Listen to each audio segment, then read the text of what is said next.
want to show you a team for single target arena which doesn't have A5 Sun Wukong, because when you go up, this team is for Overlord. It can even get to Apex Overlord, depends on your gear and awakenings. If you look on the top teams, they all have A5 Sun Wukong.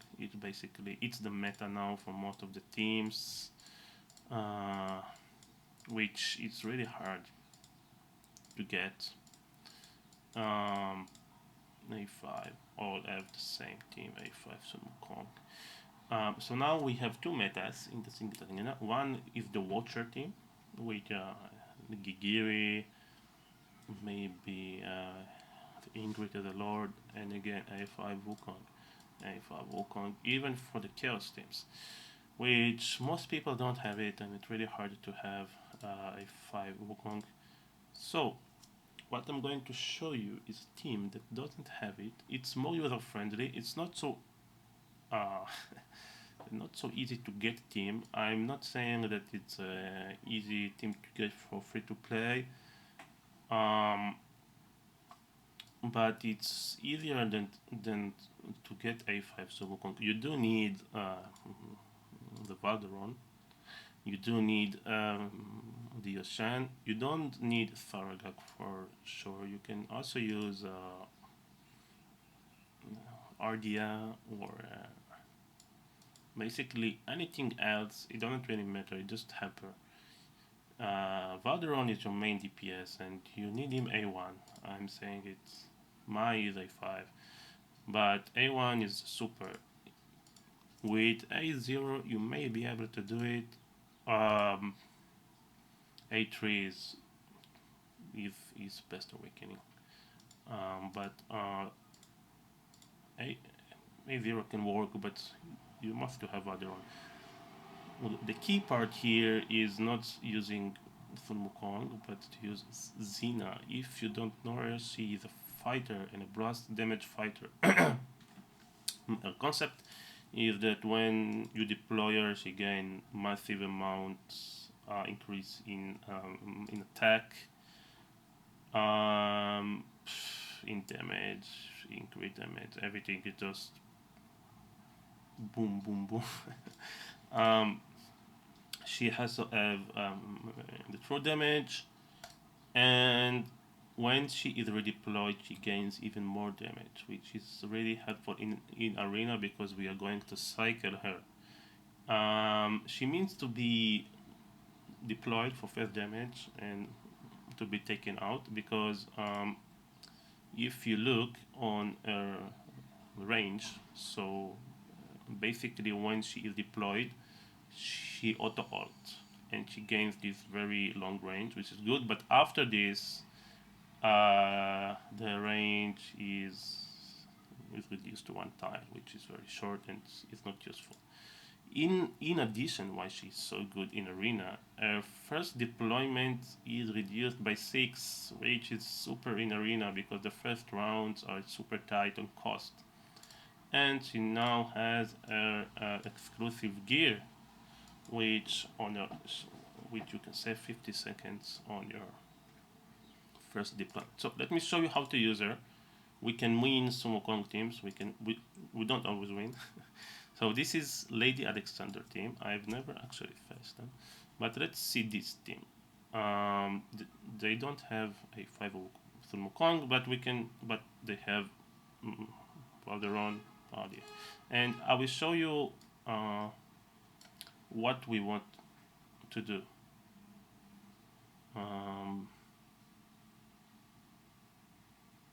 Alright, so first we put, of course, the Valderon. It's the basic, and in this team, what we want to do. So they also put Valderon, of course. The first round usually is very tight. Most of the time, it's really the RNG of Valderon doing his gothic strike. Now we are pointing Dia Chan, and we don't switch her until this mob is dead, because on higher BP, Valderon can get hit really hard and he might die. Or well, not die, get his karma. Now we switch her. Now here is the part. We ult with Valderon to avoid the karma, and we go with Xena. Now, why this is works so well? So we are going to get a massive increase in our score in this round, because alright, so this team is using RD actually, but as you can see, we want it really fast. So this guy is using RDA, which is really not typical. Usually, what happens is they put a tank, and when they put a tank, it takes to Valderon some time to kill all the mobs, and when I can get to in a 60%. So here, when they put RD in the bait, they gambled that you will not get the karma of the phone. And now, as you can see, he now is going to get hit, and he may get the karma. No, we didn't. They are a very strong team. But if he hits one more time, we could get advantage. Now I think we will get it. So yeah, he got the karma, which is really bad for Valderon. He is losing his attack. So as you can see, we are already in advantage. We put Tharzak.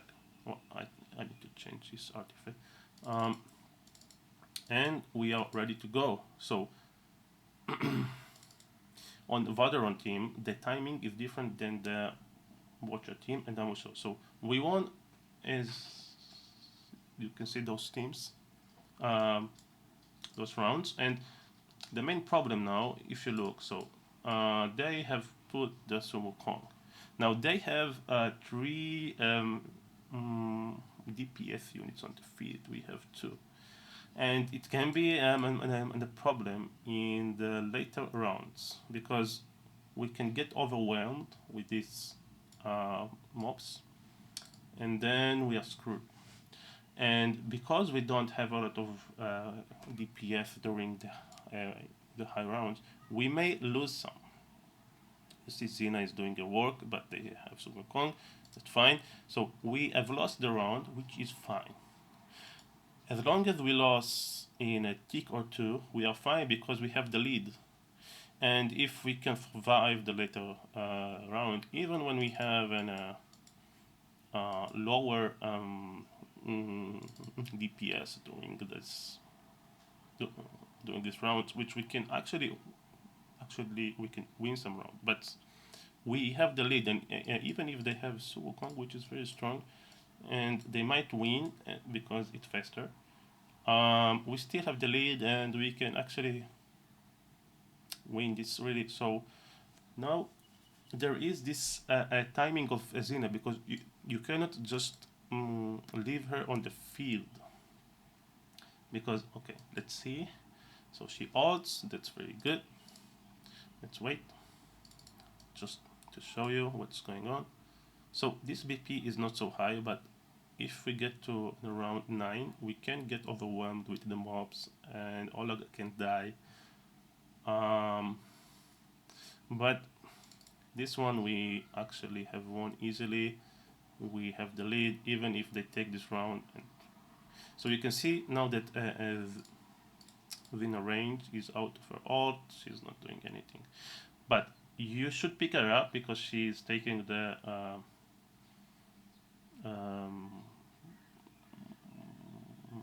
ignore of the defense from Saruga.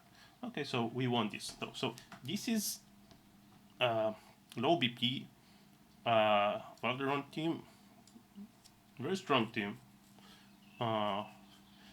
They are not easy. Now the thing is that in Watcher teams, and so that try to get a Watcher team, right? A5 Sumo Kong, A5 Sumo Kong. Let's go for the harder one. Let me just get his artifact better. So I usually, this one is better because the mobs have very high defense. And on the later rounds is where we want him to help to clear the mobs before they pile up. Because if you on higher BP, let's see how much they have. Well, I don't see, but probably 540 or something, very high BP. Um, if you get two mobs on Olag on the round 8 or 9, it can die. And this is a problem. So let's start. See, they have a IBP. Now, on the Watcher team, usually what they do, they start with Wukong, and is slower than the Valderon teams that we show. So all of your timing is different. We want to use Xena on round 3. Round 3 is where she shines. So they use, yes, they use Wukong, and we easily have won this round. On Watcher team, let's heal some. When he dies, we switch, and you can see that we actually very good on the cost. We can switch the Chan, and we still have the lead. You see, very long lead. Now, when the mob is coming, we can put Sina. She have a 25 second of ult, which is rare, and she can also tank it, as you can see. So, okay, so now she might be dying, and it's a problem. So on high BP, it might be harder, but we're still doing good. We didn't get the karma because of the ult, and let's see. So now they have both Kigiri and Wukong on the field, which is really hard. The high BP. Let's see if we can get to the high rounds and how our all the can survive. Now, it's the second mob. Now, because we have the exclusive artifact, she is cycled fast on the first death, and we can use it, and we can use them now to maybe win this round. Not win, but we actually got some damage fast. Now, what I suggest is when you are using Xena, save Valderon ult for the overcharge, because this overcharge can win you the rounds, and this is what you want. So, and they died because the PP is so high, as you can see. So, for the Watcher teams, they sometimes die because they can't really handle this. The Kigiri is tanky, but not so tanky. You have to put him with the HP. So my Valderon have very good gear, I must say. Not maybe super end game, but very good gear. Artifacts, everything. Faragak is a 1. It's good, but it's A5 and stuff. It's very very strong, but I don't have it. Soulborn Arcana, very good gear, nothing too crazy. It's just to help to clear the mob. We have the Chan, Wings of Grace, Xena. So I put her in Elfman because she is auto ulting.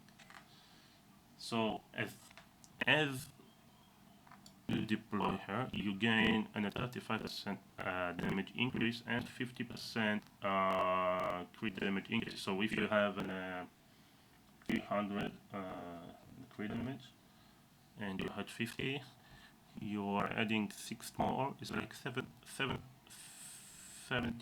more, which puts you around 50% damage increase auto, which means that it's better than Infernal War. The only problem is that your gear might be not so good, so it's really on you. This effect is nice. Honestly, it's not too helpful, but it's nice to have. Here I have 3 damage because this is what I have. Now this gear is funny because you have this extra thing which when you deploy increase damage did that. So you might think to yourself, where I would use this kind of killer. So here you go.